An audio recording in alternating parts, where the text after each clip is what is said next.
আসসালামু আলাইকুম। কাজীস tasty cooking এ আপনাদের স্বাগতম। আজ আমি আপনাদের সাথে মিষ্টি কুমড়ার বড়া রেসিপিটা শেয়ার করব। বানানো কিন্তু খুব ইজি, খেতে কিন্তু দারুণ মজা। প্রথমে মিষ্টি কুমড়াকে সেদ্ধ করে নিব। আমি এগুলোকে ছোট ছোট করে পিস করে নিয়েছি। এরপর ঢাকনা দিয়ে ঢেকে সেদ্ধ হয়ে যাওয়ার পরে নামিয়ে ফেলেছিলাম।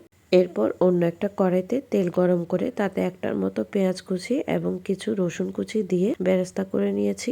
এখানে কিন্তু পেঁয়াজ আর রসুন বেরেস্তা করে দিলে আলাদা একটা ফ্লেভার আসে, তো চেষ্টা করবেন যেন এটা স্কিপ না হয়। এরপর সেদ্ধ করে রাখা মিষ্টি কুমড়ার সাথে পেঁয়াজ এবং রসুনের বেরেস্তাটা দিয়ে দিব এবং সামান্য কিছু স্পাইসেস অ্যাড করব। সামান্য হলুদ এবং অল্প একটু মরিচ গুঁড়া এবং স্বাদ মতো লবণ, একটু জিরা গুঁড়া দিয়ে ভালো মতো মাখিয়ে নিব।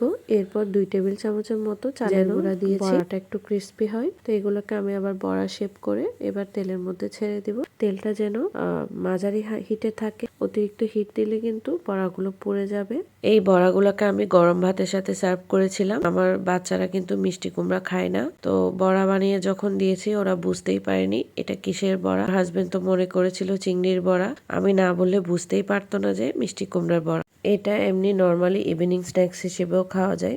আজ এই পর্যন্ত, দেখা হবে অন্য কোনো রেসিপির ভিডিও নিয়ে। সে পর্যন্ত আপনারা সবাই ভালো থাকবেন আর আমার চ্যানেলে একটা লাইক, কমেন্ট এবং সাবস্ক্রাইব করবেন। ধন্যবাদ।